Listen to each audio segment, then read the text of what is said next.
Dear students अस्सलाम वालेकुम। आज की इस लेक्चर वीडियो के अंदर हम आयोपैक नेम्स जो कि केमिस्ट्री का एक बहुत ही इम्पॉर्टेंट टॉपिक है वो पढ़ने और समझने जा रहे हैं। तो चलिए हम टॉपिक को स्टार्ट करते हैं। सबसे पहले आपके सामने लिखा हुआ है आयोपैक, ठीक है, जिसकी मैंने फुल फॉर्म यहाँ पर लिख दी है जो कि है international union of pure and applied chemistry. ठीक है स्टूडेंट्स, तो ये आयोपैक की हमारे पास फुल फॉर्म है। अब नाम को किस तरह से लिखा जाता है किसी भी केमिकल कंपाउंड के, उससे पहले कुछ इंपॉर्टेंट कंपाउंड्स हैं जो हमें याद होने चाहिए, अदरवाइज हम जो भी आयोपैक नेम्स लिखेंगे वो हम सही से नहीं लिख पाएंगे। तो चलिए हम इंपॉर्टेंट टर्म्स देखते हैं, या कह लें आपके इंपॉर्टेंट कंपाउंड्स देखते हैं कि वो हमारे पास कौन से हैं। तो यहाँ पे स्टूडेंट्स मैंने एक टेबल इस तरह से कंस्ट्रक्ट करके रखा हुआ है। ठीक है, टेबल कंस्ट्रक्ट करने का मकसद ये है कि आप लोगों को और अच्छे से जो है वो चीज़ें क्लियर हो जाए और समझ में आ जाए। तो देखिए मेरे पास कार्बन सबसे पहले सी होता है कार्बन, ठीक है, जिसकी वैलेंसी कितनी होती है, 4 वैलेंसी होती है कार्बन की। अब अगर मेरे पास एक कार्बन होता है हम उसको कहते हैं मीथ, 2 होते हैं हम उसको कहते हैं ईथ, 3 होते हैं हम उसको कहते हैं प्रॉप, 4 होते हैं तो हम उसको कहते हैं ब्यूट, 5 होते हैं तो हम उसको कहते हैं पेंट, 6 होते हैं तो हम उसको कहते हैं हेक्स, 7 होते हैं तो हम उसको कहते हैं हेप्ट, 8 होते हैं तो हम कहते हैं ऑक, 9 होते हैं तो हम कहते हैं नॉन, और 10 होते हैं तो डेक। ठीक है, इसके अलावा फर्दर आपके पास कार्बन तो कितने भी हो सकते हैं, लेकिन हमारा काम इन 10 से ही हो जाएगा, तो हमें इससे ज़्यादा फर्दर जाने की ज़रूरत नहीं है। अब स्टूडेंट्स हमारे पास कंपाउंड्स जो है उनके अंदर 3 ही तरीके के बॉन्ड्स पाए जा सकते हैं, या तो सिंगल बॉन्ड होगा, या डबल बॉन्ड होगा, या ट्रिपल बॉन्ड होगा। तो स्टूडेंट्स अगर मेरे पास सिंगल बॉन्ड होगा तो उसके लिए हम लगाएंगे आगे टर्म ANE, ठीक है, और आगे मैंने मेंशन किया हुआ है सिंगल बॉन्ड। अगर डबल बॉन्ड होगा तो उसके लिए हम लगाएंगे ENE, और आगे मैंने मेंशन किया हुआ है डबल बॉन्ड। इसी तरह अगर ट्रिपल बॉन्ड होगा तो हम लगाएंगे YNE और आगे ट्रिपल बॉन्ड। अब इसको हम किस तरह से लिख सकते हैं, देखिए फॉर एग्जांपल अगर मेरे पास C1 के साथ सिंगल बॉन्ड है तो इसका मतलब अगर इसकी वैलेंसी कितनी होती है, 4 होती है, तो इसका मतलब इसके साथ 4 हाइड्रोजन होंगे। तो इसको मैं क्या लिख सकती हूँ, मैं इसको लिख सकती हूँ CH4, और इसको हम क्या पढ़ेंगे, मीथ, और क्योंकि सिंगल बॉन्ड है तो एन यानी कि मिथेन, इस तरह से। ठीक है, सिमिलरली आपको क्या करना है, यहाँ पे अब आप जो बाकी के ANE वाले कंपाउंड्स लिखेंगे, या आप कह लेंगे सिंगल बॉन्ड वाले कंपाउंड्स लिखेंगे C10 तक, तो वो आपके पास क्या हो जाएगा, C बढ़ता रहेगा आपके पास 1-1 के रेशो से, और H बढ़ता रहेगा आपके पास 2-2 के रेशो से। यानी कि अगर मैं ईथ के आगे ANE लगाऊं तो वो क्या बनेगा, इथेन, और अगर मैं इथेन का फॉर्मूला लिखूं तो वो मेरे पास बनेगा C इसमें 1 था, इसमें 2 हो जाएगा, H इसमें 4 है, तो मैंने क्या कहा 2 के रेशो से बढ़ेगा, यानी कि ये आपके पास हो जाएगा 6, और ये क्या कहलाएगा, ETH एज इट इज़, और being because it's a single bond तो आगे आप ANE लगा दो, तो ये क्या बन गया आपके पास, इथेन बन गया। इसी तरह से अगर मैं प्रॉप की बात करूं तो प्रॉप में मेरे पास C कितना है, 3 होता है, H आप 2 के रेशो से बढ़ा दो तो H आपके पास कितना हो जाएगा, यहाँ पे 6 है, यहाँ पे क्या हो जाएगा, 8 हो जाएगा। तो इसका नाम क्या हो जाएगा, प्रॉप, क्योंकि 3 है और H 8, यानी कि सिंगल बॉन्ड की वजह से आप लगा दो आगे ANE, सॉरी यहाँ पे PROP आना चाहिए था। ठीक है, सिमिलरली आप इसी तरह से तमाम कंपाउंड्स के अगर नाम लिखो और फॉर्मूला लिखो तो ये क्या हो जाएगा, ये मेरे पास हो जाएगा C4H, इसमें 8 था, इसमें क्या हो जाएगा 10 हो जाएगा, और इसको हम क्या कहेंगे, ब्यूटेन कहेंगे। इसी तरह से अगर मैं इसकी बात करूँ तो इसको हम कहेंगे C5, और H यहाँ पे क्या हो जाएगा, यहाँ पे 10 था तो यहाँ पे 2 के रेशो से ये 12 हो जाएगा, यानी 2 से आप बढ़ाते रहो। इसी तरह से C6, और ये क्या हो जाएगा, H आपके पास 14, ये हो जाएगा C7, और H हो जाएगा आपके पास 16, ये हो जाएगा C8, ये H है सॉरी, और H यहाँ पे आपके पास हो जाएगा 18, फिर ये हो जाएगा C9, और H आपके पास हो जाएगा 20, और ये हो जाएगा आपके पास C10, और H हो जाएगा आपके पास 22। अब स्टूडेंट्स इसको याद रखना आपके लिए हो सकता है कि थोड़ा सा कॉम्प्लिकेटेड हो, तो उसके लिए हम क्या करते हैं, हम एक जर्नल फार्मूला लिख लेते हैं जो कि हमारे पास अल्केन के जितने भी कंपाउंड्स होते हैं, अल्केन मीन्स सिंगल बॉन्ड वाले जितने भी कंपाउंड्स हैं उनके लिए होता है। तो जर्नल फार्मूला जो होता है आपके पास, वो आपके पास होता है CnH2n+2, यानी फॉर एग्जाम्पल अगर मैं इस फॉर्मूले को C9 के लिए लिखना चाहूँ फॉर एग्जाम्पल, तो N की वैल्यू मेरे पास क्या है 9, तो ये देखेंगे हो जाएगा C9H⁻2 n के अंदर आप लिख दो 9 + 2, तो ये हो जाएगा 2 9 से 18 + 2 कितना होता है 20, तो C9H20, ये देखें यही वाला आपके पास फॉर्मूला रिटर्न आ रहा है। ठीक है, तो स्टूडेंट्स ये हमारे पास अल्केन के यानी सिंगल बॉन्ड वाले कंपाउंड्स हो गए। अब हम बात करेंगे डबल बॉन्ड वाले कंपाउंड्स की। ये चीज़ें मैं आप लोगों को इसलिए बता रही हूँ क्योंकि ये बहुत बेसिक हैं और आयोपैक नेम्स को लिखने के लिए आपका इस वाली चीज़ का कॉन्सेप्ट का क्लियर होना बहुत ज़रूरी है। ठीक है, तो इसी तरह अब हम डबल बॉन्ड वाले की अगर बात करते हैं, डबल बॉन्ड में सबसे पहले मेरे पास there exist no such compound called methene. Methene नाम का कोई कंपाउंड एग्जिस्ट नहीं करता हमारे पास। ठीक है, ईन यानी अल्कीन वाले जो कंपाउंड्स हैं वो स्टार्ट होते हैं मेरे पास ईथीन से। तो ये रीज़न आप लोग मुझे कमेंट सेक्शन में बताएंगे कि why we don't have any compound name methene. ठीक है, यानी हमारे पास क्यों कोई मीथीन नाम का कंपाउंड नहीं है, ये रीज़न आप लोग मुझे कमेंट सेक्शन में बताएंगे। ठीक है, तो स्टूडेंट्स हमारे पास क्योंकि मीथीन नाम का कोई कंपाउंड नहीं है, इसमें हम डैश डाल देते हैं। अब अगर मैं इथीन यानी अल्कीन वाले सारे लिखना चाहूँ तो इथीन जो बनेगा वो मेरे पास क्या बनेगा, वो मेरे पास बनेगा C2H, कितना हो जाएगा आपके पास यहाँ पे 4। ठीक है, और इसका जो नाम होगा वो क्या होगा ETH, और क्योंकि बीइंग अ डबल बॉन्ड इसके आगे आप लगा दो ENE, तो ये हो जाएगा ETHENE इथीन। सिमिलरली यहाँ पे आप क्या करते रहोगे, C जो है वो एक एक बढ़ता रहेगा, तो ये हो जाएगा C3, और जो आपका H है वो आपके पास 2 के रेशो से दोबारा से बढ़ता रहेगा, यानी ये 4 है तो ये क्या हो जाएगा 6 हो जाएगा, और इसका नाम क्या होगा PROP प्रॉप, क्योंकि C3 है और डबल बॉन्ड है तो उसके आगे आप लगा दोगे ENE। इसी तरह आप इस वाले के लिए लिखो तो ये हो जाएगा C4, और H जो है वो यहाँ पे 6 है तो यहाँ पे कितना होगा आपके पास 8 होगा, और अगर आप इसका नाम लिखो तो इसका नाम क्या होगा BUT, C4 की वजह से, और डबल बॉन्ड है तो आगे ENE लगा दें। ठीक है, इसी तरह आप बाकी के सारे कंपाउंड्स का भी नाम और आगे उनका फॉर्मूला लिख लीजिए। सो स्टूडेंट्स ये मैंने तमाम कंपाउंड्स का नाम और उनका फॉर्मूला लिख दिया है। ठीक है, कैसे, C की जो है वो मैं एक एक पावर बढ़ाती रही और H जो है वो मैं दो दो बढ़ाती रही। अब अगर मैं इसके जर्नल फार्मूला की बात करूँ तो इसका जर्नल फार्मूला मेरे पास होता है CnH2n। ठीक है, लाइक फॉर एग्जांपल अगर आप इसको जो है वो फॉर एग्जांपल मैं C7 वाले पे अप्लाई करती हूँ तो मेरे पास N क्या है 7 है, तो आप ये देखो C7H क्या हो जाएगा 2 × 7, तो 2 7 का क्या आ रहा है 14, तो ये हो गया C7H14। ये देखिए यही सेम फॉर्मूला आपके पास, मतलब फॉर्मूले से आपके पास ये कंपाउंड बन गया। तो आप इस तरह से ना याद रखना चाहें तो आप जर्नल फार्मूला से याद रख लें, और मुझे लगता है कि जर्नल फार्मूला से याद रखना ही ज़्यादा आसान है। अब हम थर्ड कंपाउंड जो कि हमारे पास ट्रिपल बॉन्ड वाले हैं अल्काइन, उनकी तरफ मूव करेंगे। ठीक है, तो अल्काइन में आप देखो, अल्काइन में भी मेरे पास there exist no such compound called methyne and ethyne. Why, you will tell me the reason in the comment section. ठीक है, अब हम चलेंगे कहाँ, प्रोपाइन की तरफ, जहाँ से मेरा अल्काइन का कंपाउंड स्टार्ट होता है। ठीक है, तो ये होगा मेरे पास C3। ठीक है, और C3 के साथ मेरे पास क्या आएगा, मेरे पास आएगा H4।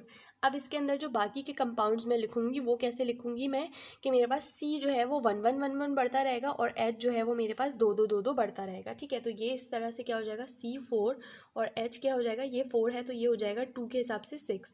सिमिलरली ये क्या हो जाएगा, ये हो जाएगा C5, और H मेरे पास क्या हो जाएगा, ये 6 है तो ये हो जाएगा 8। अगर मैं इस वाले के नाम की बात करूँ तो C3 की वजह से ये प्रॉप, और क्योंकि ट्रिपल बॉन्ड है तो आगे आप YNE लगा दोगे, प्रोपाइन। ठीक है, इसी तरह से इस वाले की अगर मैं बात करूँ तो C4 की वजह से ये क्या हो जाएगा ब्यूट, और आगे आप YNE लगा दोगे बिकॉज ऑफ ट्रिपल बॉन्ड। ठीक है, इसी तरह से आप इनके और बाकी तमाम के नाम लिख लीजिए। सो स्टूडेंट्स ये मैंने अल्काइन के तमाम स्टार्ट के जो एलिमेंट्स हैं C10 तक, उनके नाम और उनके फार्मूलाज यहाँ पे लिख दिया है। अब अगर मैं इसके जर्नल फार्मूला की बात करूँ तो इसका जो जर्नल फार्मूला है मेरे पास वो होता है CnH2n-2। ठीक है, इस फॉर्मूले को आप फॉर एग्जांपल C5 वाले के ऊपर अप्लाई कर लो तो मेरे पास Cn क्या है यहाँ पे इस वक्त 5 है, तो ये देखो ये हो जाएगा C5, और H क्या हो जाएगा 2 × 5 - 2, तो 2 5 = 10 - 2, 10 - 2 क्या होता है 8, तो ये बन गया C5H8। ये देखो यही सेम फॉर्मूला मेरे पास बन गया। ठीक है, तो हमने क्या देखा है स्टूडेंट्स, हमने अब तक जो देखा है वो देखा है कि आयोपैक की फुल फॉर्म क्या होती है और कुछ इंपॉर्टेंट कंपाउंड्स ये कैसे हम लिख सकते हैं जर्नल फार्मूला के थ्रू, या उनको किस तरह से याद रख सकते हैं। तो स्टूडेंट्स ये वाले जो नाम है ये याद रखना आपको बहुत ज़रूरी है, तो आप एक दफ़ा इसको दोबारा से रिवाइज कर लो। C1 वाला मीथ, C2 वाला ईथ, C3 वाला प्रॉप, C4 वाला ब्यूट, C5 वाला पैंट, C6 वाला हैक्स, C7 वाला हैप्ट, C8 वाला ऑक्ट, C9 वाला नॉन, C10 वाला डैप। ठीक है, और अगर इसके आगे सिंगल बॉन्ड है तो ANE यानी methane, ethane, propane and so on. Double bond है तो मीथीन,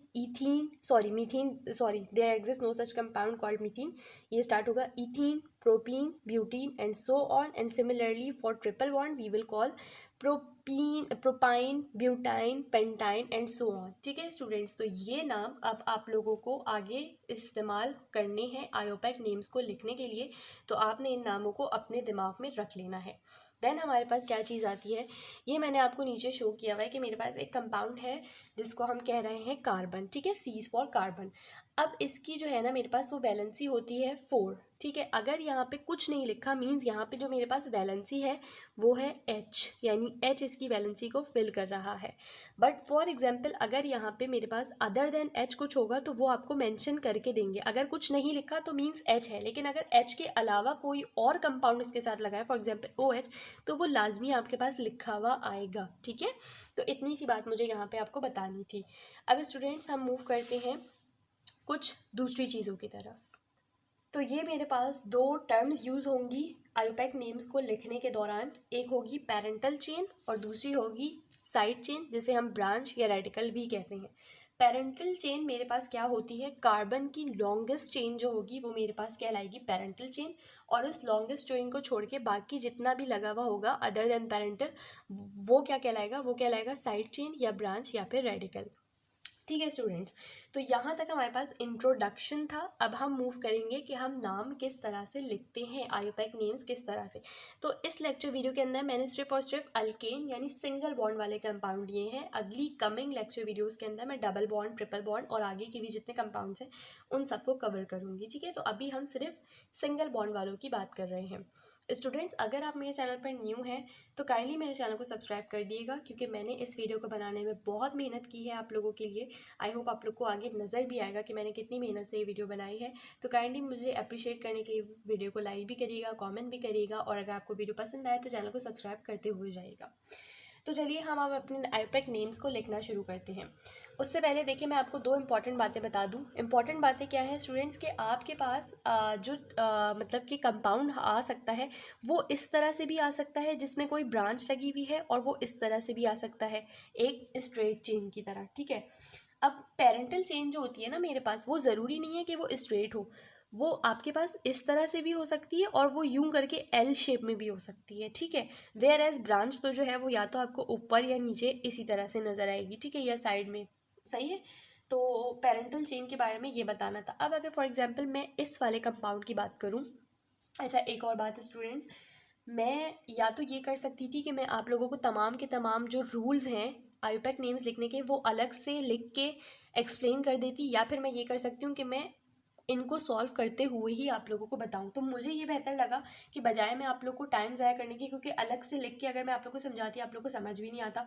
वेयर एज अगर मैं ये करूं कि मैं आपको ये एग्जांपल्स जो मैंने ली हैं उनको सॉल्व करते करते समझाऊंगी तो आप लोग को ज़्यादा समझ में आएगा। ठीक है, तो इस वजह से मैंने अलग से नहीं लिखे हैं। मैं जैसे जैसे क्वेश्चंस करती रहूँगी आपको रूल्स खुद ब खुद समझ में आते रहेंगे। ठीक है, तो ये हमें दो बातें बतानी थी पेरेंटल चेन और साइड चेन से रिलेटेड। अब एक और बात ये आती है कि देखें, जब भी हम नाम लिख रहे होते हैं किसी भी कंपाउंड का, हमारा पहला टास्क होता है उसके ऊपर नंबरिंग करना। ठीक है, अब नंबरिंग हम कैसे करते हैं, यहाँ पे क्योंकि सिंगल बॉन्ड है तो आप कहीं से भी नंबरिंग कर सकते हो। अगर डबल बॉन्ड होता है तो उसका जो है वो रूल चेंज होता है, वो हम जब डबल बॉन्ड के क्वेश्चन करेंगे तभी मैं आपको बताऊंगी। ठीक है, आप कहीं से भी नंबरिंग कर सकते हो, शर्त ये है कि आपके पास जो भी ब्रांच है, यानी जो भी ब्रांच या रेडिकल लगा हुआ है या आप उसको साइड चेन कह रहे हो, उसको करीब से करीब हमें लेके आना होता है। ठीक है, लाइक फॉर एग्जांपल अब यहाँ पे तो मेरे पास ये बिल्कुल स्ट्रेट चेन है। ठीक है, लॉन्गेस्ट चेन है कार्बन की, यानी पैरेंटल चेन है, बिल्कुल स्ट्रेट है, इसके अंदर कोई ब्रांच नहीं लगी हुई, तो आप इसका नाम डायरेक्ट लिख दोगे।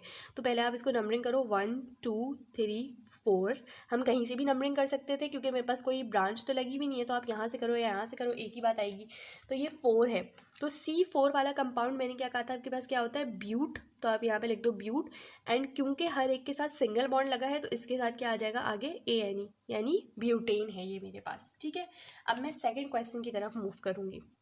सेकंड क्वेश्चन में स्टूडेंट्स मेरे पास क्या होगा, देखें अब मुझे सबसे पहले इसके अंदर आइडेंटिफाई करनी है मेरी पेरेंटल चेन क्या होगी। तो पेरेंटल चेन कौन सी होगी कि कार्बन की लॉन्गेस्ट चेन, यानी हमें इस चेन को कुछ इस तरह से लेना है कि मैक्सिमम कार्बन मेरी चेन के अंदर आ जाए। अब या तो मैं अपनी चेन इस तरह से बना सकती हूँ, या फिर मैं इस तरह से, यानी इसको इसको और इसको लेके बना सकती हूँ, या फिर मैं इसको इसको और इसको लेके बना सकती हूँ। यही 3 पॉसिबल वेज है। लेकिन मज़े की बात यह है कि आप तीनों पॉसिबल वेज में से कोई सा भी वेज ले लो, आपके पास कार्बन 3 ही आ रहे हैं। तो इसके अंदर मैं कौन सी चेन को पेरेंटल चेन ले लेती हूँ, इस स्ट्रेट चेन को मैं पेरेंटल चेन ले लेती हूँ। ठीक है, तो ये मेरे पास मेरी स्ट्रेट चेन यानी पेरेंटल चेन आ गई।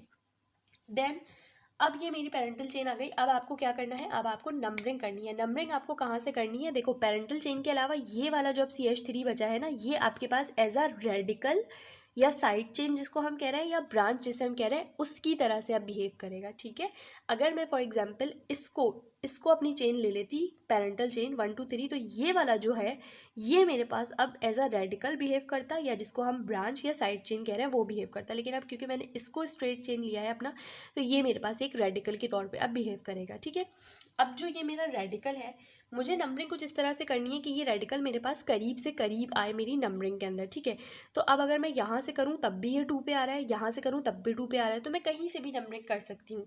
सो मैं यहाँ से ही कर लेती हूँ। तो ये हो गया 1 2 3।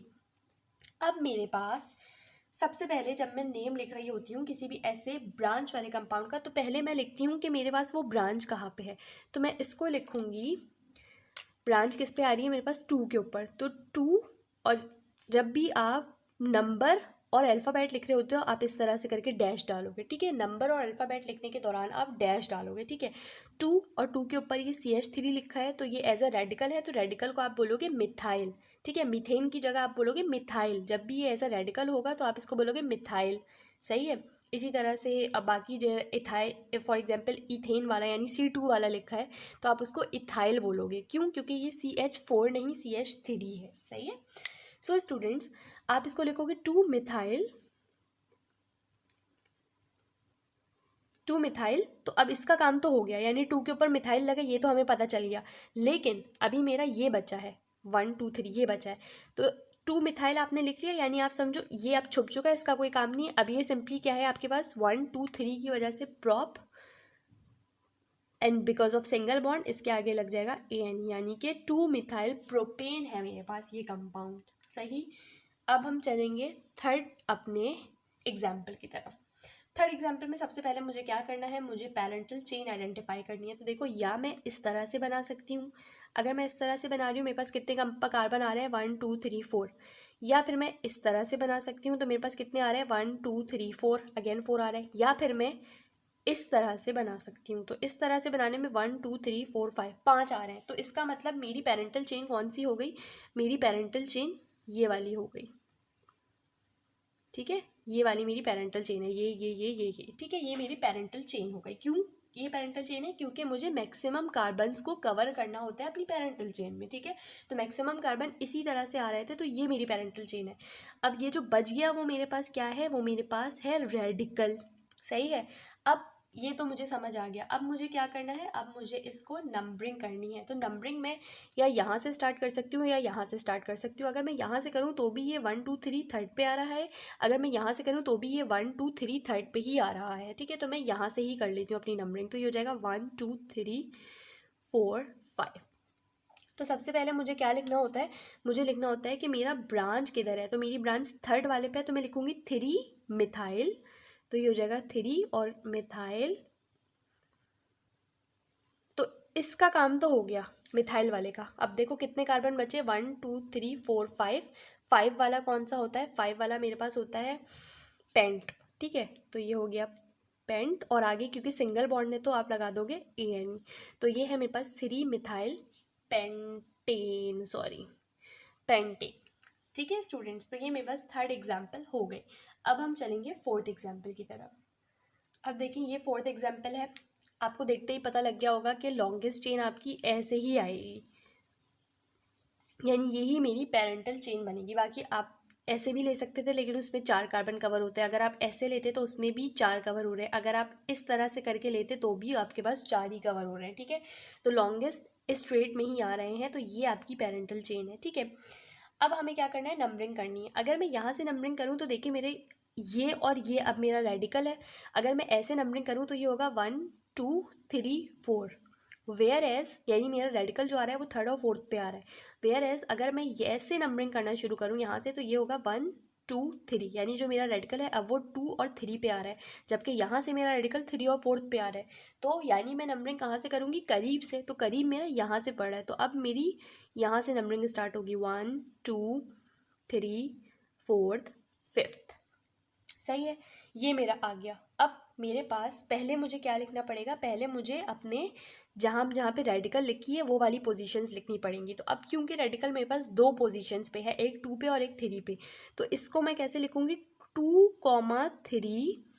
ठीक है, अब 2 दफ़ा लगा हुआ है मिथाइल, मेरे पास 2 दफ़ा लगा हुआ है, 2 का मतलब होता है डाई, तो मैं यहाँ पे लिखूँगी 2 3 डैश डाल के डाई मिथाइल। तो आप समझो कि ये और ये अब ख़त्म हो चुका है। ठीक है, यानी ये और जो ये वाला है ये मेरे पास ख़त्म हो चुका है। अब ये कितना है, 1 2 3 और आगे आप 2 और कर लो, 4 और 5। ठीक है, तो ये कितने बचे, 5 कार्बन बचे, तो ये हो जाएगा 5 की वजह से पेंट, और क्योंकि सिंगल बॉन्ड है तो ANE वाला लग जाएगा, यानी 2 3 डाई मिथाइल पेंटेन है मेरे पास ये कंपाउंड। ठीक है स्टूडेंट्स, अब इसके अंदर आप जो एक चीज़ नोटिस करोगे वो ये नोटिस करोगे कि देखो यहाँ पे मेरे पास ब्रांच पे ना जो 2 और 3 पे लगे हैं वो सेम कंपाउंड्स ही लगे हैं। आगे एक ऐसी एग्जाम्पल आएगी जिसमें आपके पास ब्रांच पे डिफरेंट कंपाउंड्स लगे हुए होंगे। ठीक है, तो उसमें फिर मैं आप लोगों को इस एग्जाम्पल पे वापस लाके कोई एक बात समझाऊंगी, लेकिन वो मैं तभी समझाऊंगी जब वो वाला क्वेश्चन आएगा। यहाँ पे सिर्फ मैं आप लोगों को इसलिए कह रही हूँ कि आप लोग इसको कहीं अपने पास मार्क कर लें, ताकि जब मैं समझाऊँ तो आप लोगों को याद रहे कि हम क्वेश्चन नंबर या एग्जाम्पल नंबर 4 की बात कर रहे थे। ठीक है, अब हम चलेंगे एग्जाम्पल 5 की तरफ। तो देखो ये मेरे पास एग्जाम्पल है 5, इसको अगर आप चेन बनाओ, पेरेंटल चेन बनाओ, आप ये देखो ये L शेप की पेरेंटल चेन है। मैंने आपको शुरू में ये बात बताई थी ना यहाँ पे कि स्ट्रेट भी हो सकती है और L शेप की भी हो सकती है।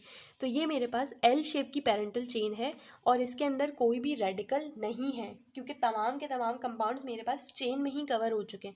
तो अब आप यहाँ से नंबरिंग करो या यहाँ से नंबरिंग करो, कोई फ़र्क नहीं पड़ता, मैं यहीं से कर लेती हूँ। तो ये हो जाएगा 1 2 3 4। तो 4 का मतलब कौन सा है, ये ब्यूट, और सिंगल बॉन्ड है तो आपके ANE लगा दो, यानी ये ब्यूटेन गिवन है मुझे। अब पहले भी मुझे ये ब्यूटेन गिवन था, यहाँ पे भी ब्यूटेन ही गिवन है, बस फ़र्क क्या है, ये L वाली शेप में गिवन था और ये स्ट्रेट चेन की तरह से गिवन था। तो आप बॉन्ड की पोजीशन चेंज कर सकते हो, उससे कोई फ़र्क नहीं पड़ता। एग्जामिनर ऐसे इस तरह से सिर्फ और सिर्फ स्टूडेंट्स को कंफ्यूज करने के लिए इस तरीके से बॉन्ड की पोजीशन चेंज कर सकते हैं। अगर मैं CH3 को यहाँ CH3 ऊपर के बजाय यहाँ भी लगाती तो ये सही था, ये गलत ना होता, लेकिन क्योंकि इस एग्जामिनर आपको कंफ्यूज करने की कोशिश करता है, दैट्स वाई मैंने आपको ऐसी एग्जाम्पल भी बता दी है कि इस तरह से भी अगर आप आएगा तो आप उसको L शेप के अंदर या L वाली पेरेंटल चेन के अंदर ही इंक्लूड करोगे, आप इसको एज अ रेडिकल नहीं मतलब बनाओगे। ठीक है, तो यहाँ तक हमारी 5 एग्जाम्पल्स कंप्लीट हुई। अब हम चलेंगे एग्जाम्पल 6 की तरफ। तो ये मेरी एग्जाम्पल 6 है, इसके अंदर भी आप देखें स्ट्रेट चेन ये जो है यही मेरी पेरेंटल चेन बन रही है, क्योंकि इसी में मैक्सिमम कार्बन कवर हो रहे हैं। इसके अलावा आप कौन सी ले सकते थे, यूँ ले सकते थे, उसमें 3 आ रहे हैं, यूँ ले सकते थे, उसमें भी 3 आ रहे हैं। तो यूँ ही जो आपकी स्ट्रेट आ रही है, यूँ ही आपके 4 मैक्सिमम कार्बन्स आ रहे हैं। ठीक है, अब देखो, अब आप नंबरिंग या तो यहाँ से करो तो ये आ रहा है 2 3 पे, यहाँ से करो तो भी 2 3 पे आ रहा है, तो आप कहीं से भी नंबरिंग कर सकते हो, सेम ही आ रहा है। तो मैं यहाँ से कर लेती हूँ 1 2 3 4। सही है, तो इसका मतलब कि ये वाला CH3 और ये वाला CH3 ये मेरे पास क्या है, ये मेरे पास रेडिकल्स हैं। तो रेडिकल्स की पोजीशन मुझे पहले बतानी होती है, तो मैं इसको क्या लिखूंगी, मैं इसको लिखूंगी 2,3, यानी 2 पे भी रेडिकल है और 3 पे भी, तो 2,3 डैश। अब क्योंकि 2 दफ़ा है तो मैं क्या लिखूंगी, डाई मिथाइल।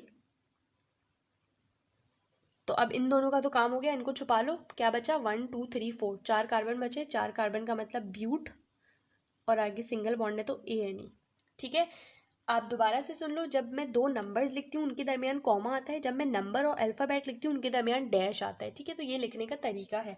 बाकी एक और चीज़ ये होती है कि जब हम कंपाउंड्स के नाम लिख रहे होते हैं ना, हम उनमें ये जो स्पेस मैंने दिया है ये नहीं देते, बट बिकॉज आप लोगों की बुक के अंदर स्पेस दिया हुआ है इसलिए मैंने यहाँ पे स्पेस दे के लिखा है। ठीक है, तो एग्जाम्पल 6 भी हो गई। अब हम एग्जाम्पल 7 को देखेंगे। तो एग्जाम्पल 7 में आप देखें, मेरे पास लॉन्गेस्ट चेन कैसे आ रही है, यूँ आ रही है, यानी ये मेरी पेरेंटल चेन है। ठीक है, अब देखो अगर मैं इसको करूँ तो ये 1 2 3 ये यहाँ से भी थर्ड पे आ रहा है, 1 2 3 ये यहाँ से भी थर्ड पे ही आ रहा है, तो मैं कहीं से भी नंबरिंग कर सकती हूँ। मैं यहाँ से कर लेती हूँ 1 2 3 4 5। ठीक है, अब थर्ड के ऊपर जो मेरे पास ये लगा है रेडिकल, ये बेसिकली कौन सा, C2, यानी कि इथाइल, इथाइल लगा हुआ है। ठीक है, तो ये मेरे पास क्या हो जाएगा, ये मेरे पास थर्ड पे लगा है तो आप लिखोगे 3 इथाइल। अब देखो इसका काम हो गया, ये ख़त्म हो गया। अब कितने बचे आपके पास, 5 कार्बन है, 5 का मतलब मेरे पास क्या है, पेंट, और आगे सिंगल बॉन्ड है तो ANE लगा दो। ठीक है, तो ये एग्जाम्पल 7 हो गई है मेरे पास। एग्जाम्पल 10 तक आसान है, उसके आगे फिर दोबारा डिफ़िकल्ट आएंगे। ठीक है, इसको आसान लेने का मकसद बस ये था कि आप लोग की प्रैक्टिस हो जाए थोड़ी सी, सही है। तो अब एग्जाम्पल 8 की तरफ हम आते हैं। एग्जाम्पल 8 में आप देखो क्या है, आपके पास ये जो स्ट्रेट चेन आ रही है इसी में मैक्सिमम कार्बन कवर हो रहे हैं, तो यही मेरी पेरेंटल चेन है। ठीक है, अब इसके अंदर आप देखो, अगर आप नंबरिंग करो तो ये आ रहा है 1 2 3, वेयर एज अगर आप यहाँ से करो तो ये आ रहा है 1 2 3 4, तो 2 3 करीब है या 3 4, ऑब्वियसली 2 3, तो हम यहाँ से करेंगे तो ये हो जाएगा 1 2 3 4 5। ठीक है, अब जो मेरा ये वाला CH3 है और ये वाला CH3 है, ये मेरे पास क्या है, ये मेरे पास है रेडिकल। तो रेडिकल की पोजीशन पहले लिखते हैं, तो मैं लिखूंगी 2,3 डैश, 2 दफ़ा है तो डाई मिथाइल, और ये 5 है तो ये मेरे पास क्या हो जाएगा, पेंट, और सिंगल बॉन्ड है तो आगे ANE लगा देंगे, यानी 2 3 डाईमिथाइल पेंटेन है मेरे पास ये कंपाउंड। ठीक है, देन नेक्स्ट एग्जांपल है मेरे पास। तो इसमें आप देखो लॉन्गेस्ट चेन, अगर आप यूँ बनाओ तब भी 3 आ रहे हैं, यूँ बनाओ तब भी 3 आ रहे हैं, यूँ बनाओ तब भी 3 आ रहे हैं, यूँ बनाओ तब भी 3 आ रहे हैं, हर तरह से 3 ही कार्बन आपके पास कवर हो रहे हैं। तो आप इसी को अपनी पेरेंटल चेन ले लो, स्ट्रेट वाली को। ठीक है, फिर अगर आप नंबरिंग भले यहाँ से करो या यहाँ से, ये जो कार्बन है जिसके ऊपर मेरे पास रेडिकल्स लगे हैं वो सेकंड नंबर पे ही आ रहा है हर तरह से, तो मैं इसको बोल देती हूँ 1, इसको बोल देती हूँ 2, इसको बोल देती हूँ 3, यानी नंबरिंग में यहाँ से कर लेती हूँ। अब देखें 2 के ऊपर मेरे पास 2 दफ़ा क्या लगा हुआ है, मिथाइल ग्रुप, तो मैं इसको क्या लिखूँगी 2,2, यानी 2 के ऊपर क्योंकि 2 दफ़ा लिखा है तो मैं दोनों दफ़ा पोजीशन मेंशन करूँगी। स्टूडेंट्स क्या करते हैं, सिर्फ एक ही दफ़ा पोजीशन मेंशन करके आगे लिख देते हैं डाई मिथाइल, वो गलत हो जाता है। जितनी दफ़ा रेडिकल लगा होगा सेम पोजीशन पे उतनी ही दफ़ा अपने पोजीशन को मेंशन करना है लाजमी। ठीक है, तो ये हो जाएगा 2,2, 2 दफ़ा में है मिथाइल ग्रुप तो ये हो जाएगा डाई मिथाइल, और आगे क्योंकि अब इस दोनों का काम हो गया, सिर्फ ये वाली चेन है तो ये 1 2 3 थर्ड है तो ये कौन सा क्या रहेगा, प्रॉप, और आगे सिंगल बॉन्ड है तो ANE लगा दो, यानी 2 2 डाई मिथाइल प्रोपेन है मेरे पास ये कंपाउंड। ठीक है, अब हम एग्जाम्पल 10 की तरफ चलते हैं। तो एग्जाम्पल 10 के अंदर अगर आप देखो, इसको भी देखने से ही मुझे क्या पता लग गया कि मेरे पास जो लॉन्गेस्ट चेन है वो यही वाली है, यानी ये मेरी पेरेंटल चेन है। अब देखें यहाँ पे मेरे पास वो वाली चीज़ आ जाती है जो मैंने आप लोगों को अभी 4th वाले के अंदर बताई थी। 4th क्वेश्चन को अगर आप लोग याद करें तो देखें, इसके अंदर आपके पास पोजीशन के ऊपर दोनों सेम कंपाउंड्स लगे हुए थे, वेयर एज अगर मैं इसकी बात करूं तो इसमें मेरे पास 2 डिफरेंट कंपाउंड्स हैं डिफरेंट पोजीशंस के ऊपर। तो यहाँ पे अब मैं क्या करूँगी, यहाँ पे अब मुझे क्या करना पड़ेगा, मुझे अल्फ़ाबेटिकल ऑर्डर को फॉलो करना पड़ेगा। यानी देखो अगर मैं यहाँ से करूँ 1 2 3 तो ये 3 4 पे आ रहा है, यहाँ से करूँ तो भी ये 3 4 पे ही आ रहा है, ऐसा ही है। तो अब इन सच केस अगर मेरे पास ये दोनों रेडिकल सेम ही होते, ये भी CH3 होता फॉर एग्जांपल, तो मैं कहीं से भी नंबरिंग कर सकती थी। लेकिन अब क्योंकि ये दोनों सेम नहीं है, ये दो डिफरेंट रेडिकल हैं, तो इन सच केस मैं क्या करूँगी, मैं अल्फ़ाबेटिकल ऑर्डर को फॉलो करूँगी। अल्फ़ाबेटिकल ऑर्डर से क्या मुराद है, देखो ये मिथाइल ग्रुप है तो ये किससे आता है, M से आता है। ये इथाइल ग्रुप है तो ये किससे आता है, E से आता है। अब अल्फ़ाबेट आप इसके ऑर्डर फॉलो करोगे, ठीक है। E पहले आता है या M पहले आता है, ऑब्वियसली E पहले आता है। तो इसका मतलब मैं यहाँ इस तरफ से नंबरिंग करूँगी, ठीक है, क्योंकि मुझे E को करीब लाना है। अगर मैं इधर से करूँगी तो E मेरे पास 4th पे आ रहा है, और इधर से करूँगी तो E 3rd पे आ रहा है, और मुझे E को क्या करना है, करीब पे लाना है। तो इसलिए मैं यहाँ से नंबरिंग करूँगी। तो ये जाएगा 1 2 3 4 5 6, ठीक है। अब देखो लिखते हुए भी आप क्या करेंगे, अल्फ़ाबेटिकल ऑर्डर को ही फॉलो करोगे। 3 इथाइल, 3 इथाइल, फिर क्या है, 4th के ऊपर है मिथाइल, तो ये 3rd के ऊपर इथाइल, ये वाला इसका काम हो गया। अब आप इस वाली ब्रांच की बात करोगे तो ये होगा 4 मिथाइल, 4 मिथाइल, और आगे अब इन दोनों का काम हो गया। लॉन्गेस्ट चेन बची है जो कि 6 की है, तो 6 को हम क्या कहते हैं, हेक्स, नीचे लिख देती हूँ, ठीक है, हेक्स, और आगे सिंगल बॉन्ड है तो ANE लगा देंगे आप, ठीक है। तो समझ आया आप लोगों को, ये मैं फ़र्क आप लोगों को समझाना चाहती थी 10th के अंदर और 4th के अंदर। मैं एक दफ़ा दोबारा आप लोगों को एक्सप्लेन करती हूँ। देखो 4th के अंदर मेरे पास क्या था कि मेरा जो ब्रांच थी जब मैंने किया तो वो 1 2 3, यहाँ से भी 2 3 पे आ रही है, और यहाँ से नहीं, खैर ये वाला मसला इसके अंदर नहीं था। इसके अंदर क्या था कि मेरे पास जो दोनों रेडिकल्स थे वो क्या आ रहे थे मेरे पास, वो मेरे पास सेम आ रहे थे। तो सेम की वजह से मैंने क्या किया कि जहाँ से मेरे पास करीब आ रहा था मैंने वहाँ से नंबरिंग कर दी, ठीक है। वेयर एज एग्जाम्पल 10 में मेरे पास क्या था कि मेरे पास पोजीशन सेम ही आ रही थी, ये भी 1 2 3 4 आ रहा था, यहाँ से भी 3 4 ही आ रहा था, लेकिन यहाँ पे मेरे पास रेडिकल्स चेंज थे। तो रेडिकल्स चेंज होने की वजह से अगर सेम होते तो मैं कहीं से भी नंबरिंग कर लेती, कोई मसला नहीं था। लेकिन क्योंकि रेडिकल्स चेंज हैं तो मुझे क्या करना पड़ा, मुझे अल्फ़ाबेटिकल ऑर्डर को फॉलो करना पड़ा यहाँ पर, ठीक है। तो ये बात मुझे बतानी थी। अब हम चलेंगे नेक्स्ट एग्जाम्पल की तरफ। तो नेक्स्ट एग्जाम्पल में आप देखो एग्जाम्पल 11 है यहाँ। अच्छा, तो आप में से काफ़ी सारे स्टूडेंट्स इसको जो है वो इस तरह से लिख देंगे एग्जाम्पल 11 को, लेकिन मुझे ये चीज़ बतानी है कि ये गलत है। क्यों गलत है, देखो यहाँ पे ये मेरे पास जो C2H5 है ना, इसको अगर मैं इस तरह से लॉन्गेस्ट चेन लूँ तो यहाँ पे मेरे पास देखो 1 2 3 4 5 दो हैं C, तो ये मेरे पास कितने आ रहे हैं, 5 आ रहे हैं। इसका मतलब ये मेरे पास पेरेंटल चेन कहलाएगी और ये रेडिकल कहलाएगा, ठीक है। अगर यहाँ पे भी फॉर एग्जांपल मेरे पास फॉर एग्जांपल ये CH2 होता और यहाँ पे भी कोई C लगा होता तो फिर मैं इसको लॉन्गेस्ट चेन लेके इसको रेडिकल ले सकती थी। लेकिन क्योंकि ये मेरे पास लॉन्गेस्ट चेन के अंदर लेने से 5 कार्बन आ रहे हैं तो मैं इसको लॉन्गेस्ट चेन में यानी पेरेंटल चेन में इंक्लूड करूँगी और इसको मैं रेडिकल ले लूँगी। तो ये इस तरह से सॉल्व नहीं होगा, अगर करेंगे तो वो गलत होगा, ठीक है। और अब हम इसकी नंबरिंग को भी चेंज कर लेते हैं। तो देखें अब ये मेरे पास जो है ना, ये वाला, ये मेरे पास लॉन्गेस्ट चेन है मेरी, ठीक है, ये पूरी लॉन्गेस्ट चेन है मेरे पास, और ये मेरे पास क्या है, मेरा रेडिकल है, ठीक है। तो अब इसके अंदर आप देखो 1 2 3 ये 3rd पे आ रहा है, और यहाँ से अगर आप देखो तो ये भी 2 कार्बन है, तो आप इसको 1 2 यहीं पे मेंशन करोगे और ये आ रहा है 3rd के ऊपर। तो मैं यार यहाँ से नंबरिंग करूँ या यहाँ से नंबरिंग करूँ, एक ही बात है, मैं यहाँ से कर लेती हूँ। तो ये हो जाएगा 1 2 3 और ये 4 5, सही है।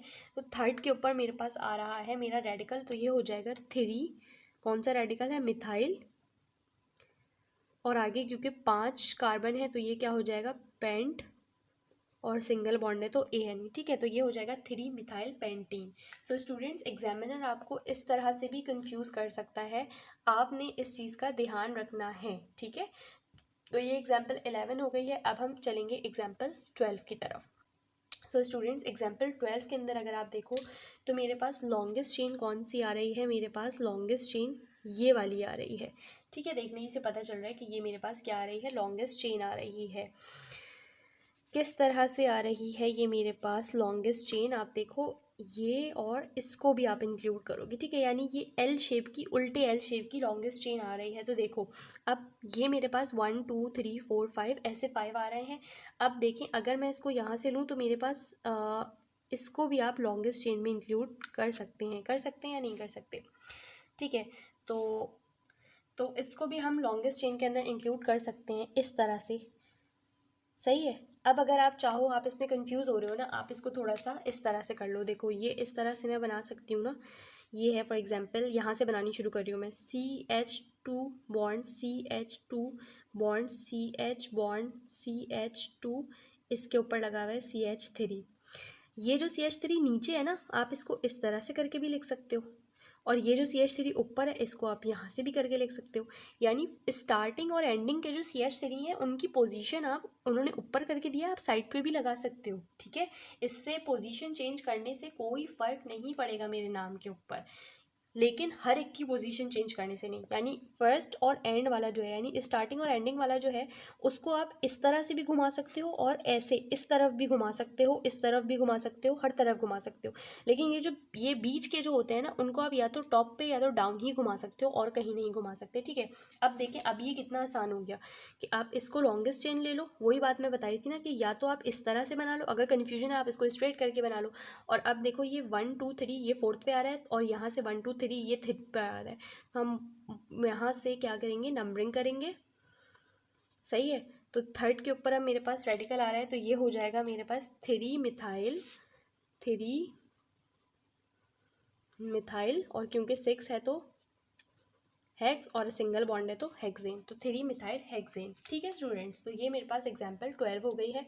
अब हम चलेंगे एग्जाम्पल 13 की तरफ। अब एग्जाम्पल 13 के अंदर आप देखो, आपको इस तरह से ब्रैकेट के अंदर CH2 और आगे 3 दिया हुआ है।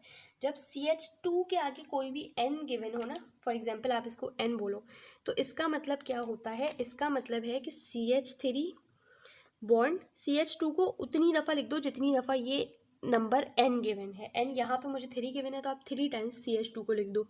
ये हो गया 1 टाइम, ये हो गया 2 टाइम, ये हो गया 3 टाइम, हो गया। और फिर उसके आगे से दोबारा जैसे क्वेश्चन में गिवन है वैसे कर लो। तो ये CH3 गिवन है, तो मैं लिख लेती हूँ CH3, ठीक है। ये मेरे पास ओपन होके लिख लिया गया है।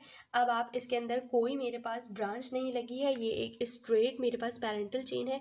इसका नाम लिख लो 1 2 3 4 5 कार्बन है, तो इसका मतलब ये मेरे पास क्या गिवन है, PENT पेंट, और सिंगल बॉन्ड है तो ANE यानी कि पेंटेन गिवन है।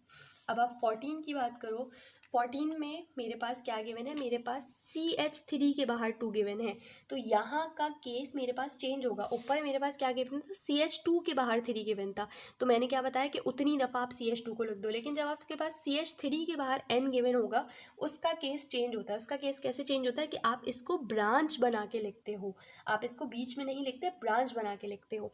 ब्रांच बना के इसको लिखोगे तो ये क्या हो जाएगा, CH3 बॉन्ड C बॉन्ड, ये वाला CH3, ये वाला लिखा है, ठीक है।